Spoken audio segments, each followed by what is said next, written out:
prima di tutto grazie dell'intervista e della possibilità. Okay. C'è una cosa che mi ha colpito. In Animals, dopo aver raccontato i cani, le pecore, i maiali, lei provava questa sorta di riparo nell'amore, questo rifugio, il rifugio dai porci con le ali, dai pigs on the wing. Per certi versi anche qui c'è un amore che salva. Gli ultimi 3 brani sono 3 brani in cui l'amore in qualche modo può salvare dalla brutalità della vita, del mondo e dalla parte peggiore di noi. È curioso questa sua insistenza sull'amore che salva, catartico. Yeah, well, there is no question in my mind but that if we are lucky enough to experience love in our lives, love for a woman or any romantic life and other kinds of love, it has a transcendental effect upon all aspects of our life. So it may be that we can open parts of ourselves within the context of a relationship with a woman, or I guess with a man, that improve our chances of being able to feel empathy for human beings in general, and so to understand, potentially to understand the predicament of others who are in situations less, where they're in danger or where their children might be in danger. And so it gives us more of a chance to express our energies in ways to empathize with and help other people rather than to engage in conflict with them, which is hugely important for all of us individually, but also potentially for the planet, which we're destroying at a great rate. And we need to put our energies into figuring out how to make life tenable for all the people of the planet, not just for the very few ones like Trump, who are powerful and wealthy and also crazy and damaged in a worrying way. In The Final Cut, l'umanità rischiava di scomparire. Maybe the human race is run. Dentro Two Suns in the Sunset. In Amused to Death, prendendo riferimento al testo di Neil Portman, l'umanità rischiava di nuovo di scomparire come se fosse stata uccisa dal proprio divertimento. Se possibile, in questo suo nuovo album, nella sua ricognizione dell'umanità, è persino messa peggio di prima. Non c'è stato alcun miglioramento, ma addirittura lei fa una radiografia persino più impietosa di quanto già non lo fosse 25-34 anni fa. È una sensazione mia sbagliata?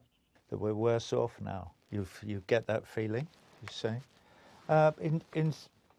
Maybe in some ways we are, yeah. We certainly haven't made great strides to make things better.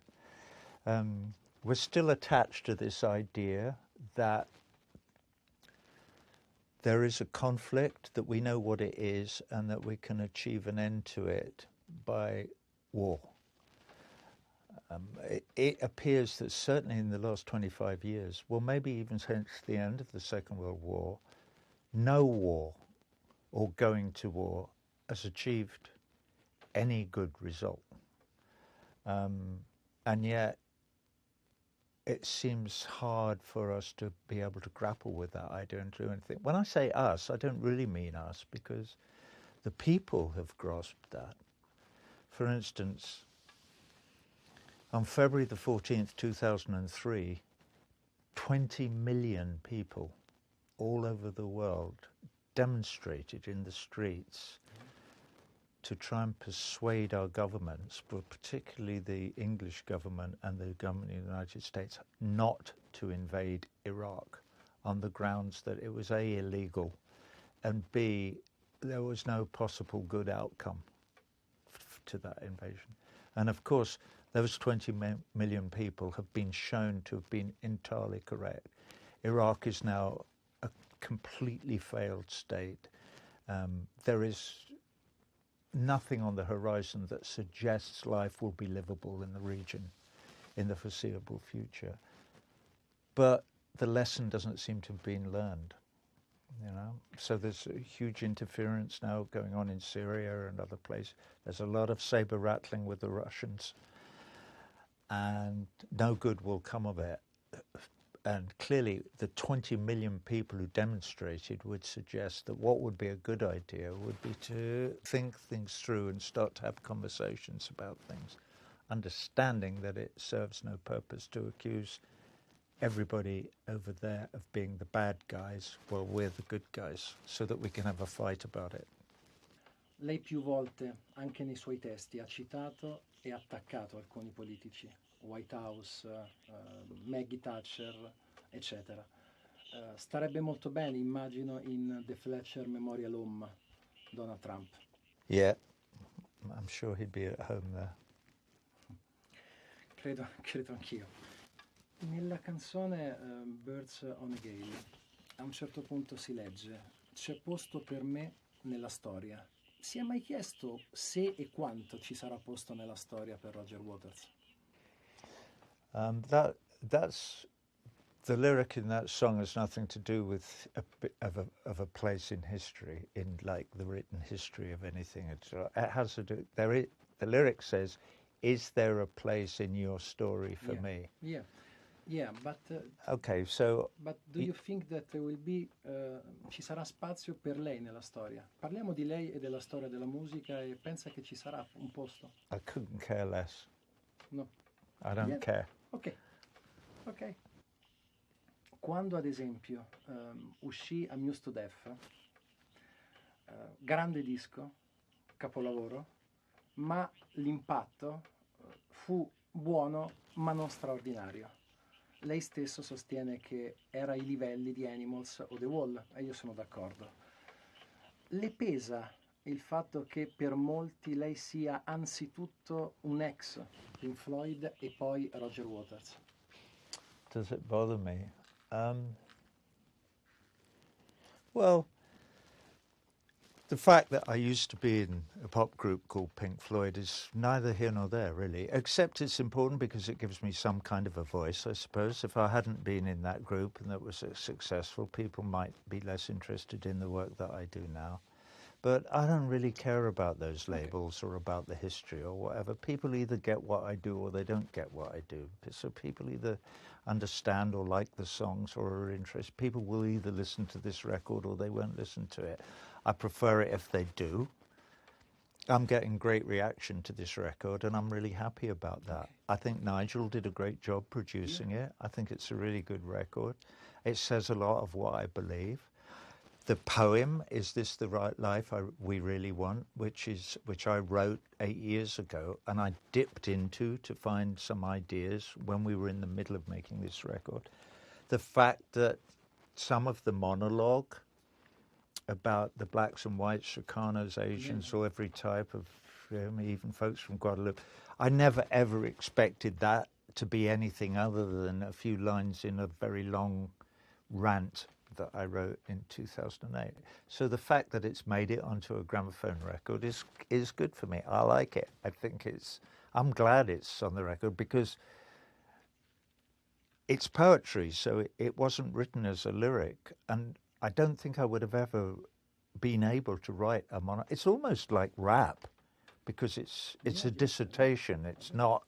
It doesn't come across like a normal lyric. It's sort of spoken. So I don't know. I'm happy about that.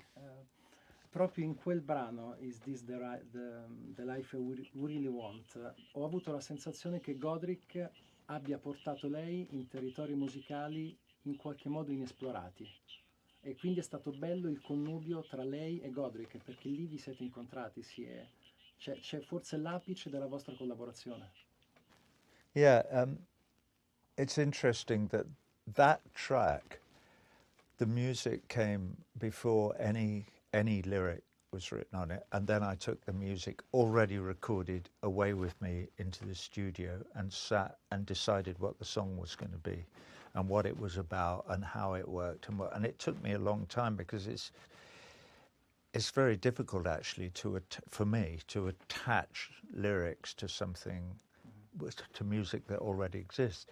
the music came about by taking some chords from a different place and then writing a chord chart out. And at Nigel's insistence, Joey and Gus and Jonathan and I sat down in a room, and they gave me a bass guitar. And we went, okay, we're going to record this. All right, here are the chords. Ready? Go. And Joey counted us in. And so that is one take. That is one take of the four of us playing some music. So I only ever played that song once on the bass. And then we would listen to it, and I thought, actually, because I resisted it. I said, I don't want to do that. I'm not. And Nigel was very insistent, and I'm glad he was, because I went, wow, it's actually pretty good. It sounds really good.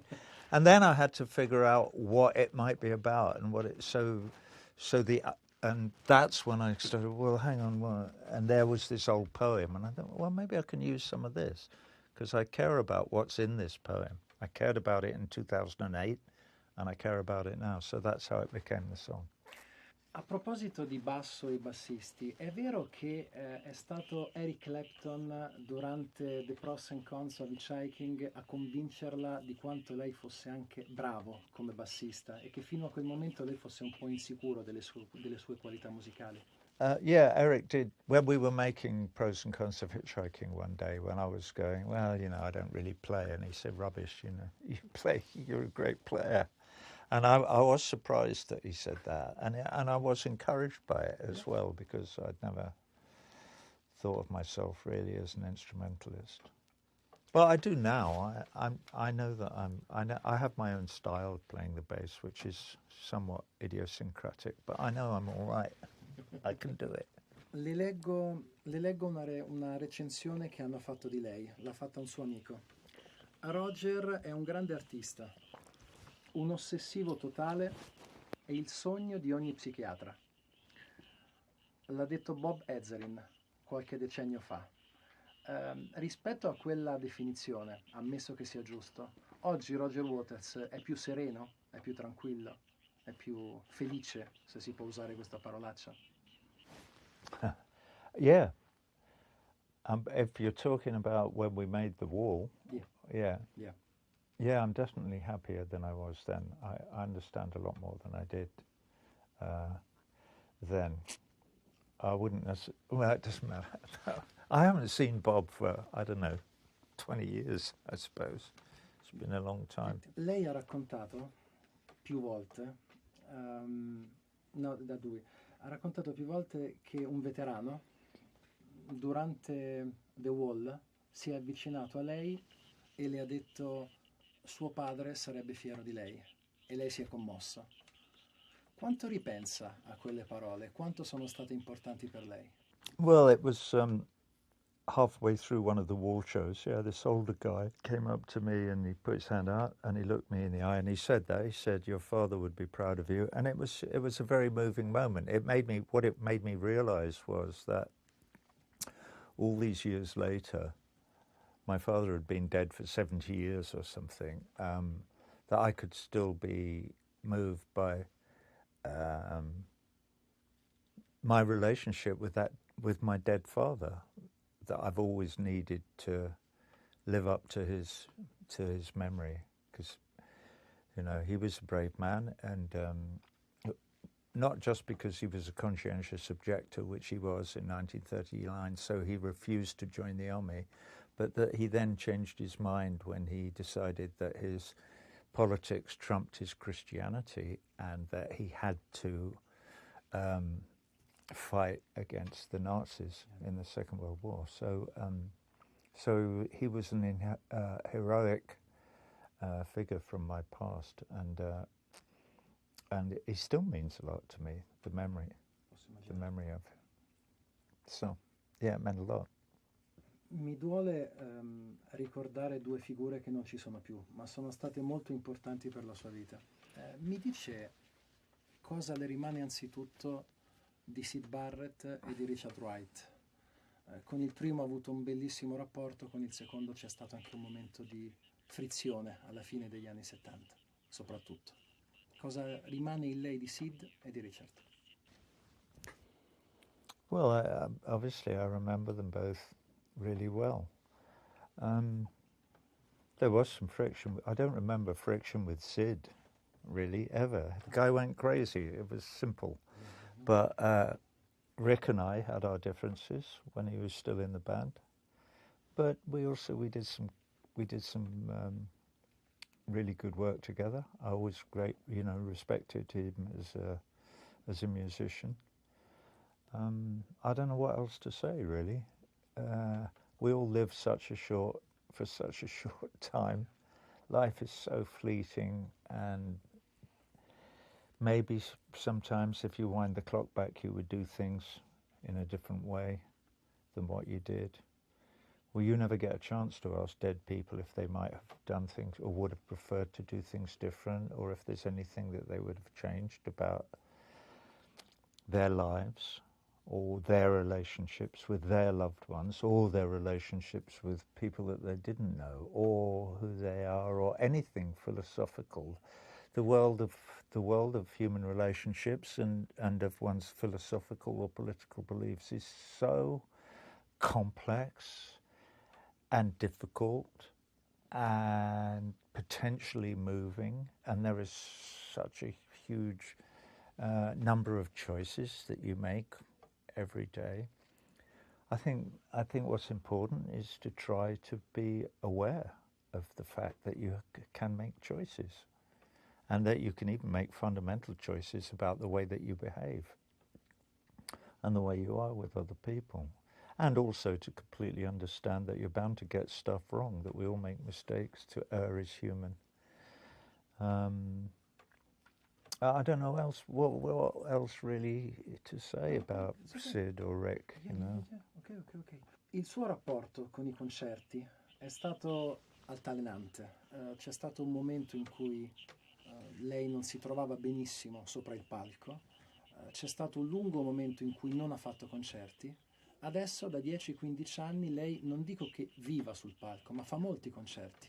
Ha fatto pace con la dimensione live. Sta per partire il nuovo tour. Quando è successo che ha fatto la pace con i concerti? I'm not sure what year it was, but it was a long time ago. It was sometime in the early 90s. I hadn't done anything since Radio Chaos, and a few years later, Don Henley asked me to do a charity show for his Walden Woods project in LA in the Universal Amphitheatre, and I agreed to do it. And so I did 2 or 3 songs with his band backing me, and I took Andy Fairwell Low with me, and we did this show. And when I walked onto the stage and I can't remember what song I did first, but doing it, there was this big wave of kind of warmth from the audience who were there. They started to applaud, and I felt some kind of thing like love from them. And it was at the end of doing those few songs that I did that night. 2 things happened. One, Chris Wright from Chrysalis Records, he was there standing in the wings, and he came up to me afterwards and he said, "Have you got a record contract?" And I said, "Yeah, I have. I'm with Sony." And he went, "Oh." And I went, "Why?" He said, "I never realised you were a performer." And I said, "Yeah, I am." But so he said that, but then also I'd come off stage and I thought, you know what, I really like this. I felt very relaxed, but I felt I like this relationship that I'm having with this audience here tonight. So it sowed the seeds in my mind that one day I was going to go back on the road and dip my toe into that pond again, which I did within the flesh, you know, in 99 or whenever I went back on the road. Yeah. And since then, I just thought, well, that went well. We'll try it again and do something else and something else and something else. And so here we are. Una volta, yeah. Una persona a lei vicino ha detto, credo che sia una recensione perfetta, un uomo come lui si arrende solo quando muore. Lo ha detto David Gilmour. Ha ragione? What did he say, Dave? Un uomo come lui si arrende solo quando muore. Yeah. Did he? Yeah, l'ha detto. Okay. Well. Beh, è bello, non è male. Why not? Non è entusiasta, Are you not so happy? I don't really care, you know. I mean, it's not something that engages me. You know, Dave and I, you know, we were in a band together for 20 years, and now we're not, and I never see him, and we have no relationship really, and whatever. So if he said that, he said it. I don't know why he would say that. I don't know why anybody would be interested, and you know, whatever. I have so much engaging me now that is kind of irrelevant to me. You know, this is good. This work is good. I'm really happy that this record is going. I'm really looking forward to doing this show. The amount of work that is involved in putting this Us and Them tour on the road is enormous. It is impossible to do it in the time that is available, but we're doing it. I kind of like that. I like that pressure. It was always like that. It was impossible to put the wall shows on when I was in Pink Floyd. You know, it couldn't be done, but we did it. And I like the challenge of, maybe this is what Dave was saying, is, you know, you don't give up till you're dead. Well, I like having something to do. I don't like to be idle.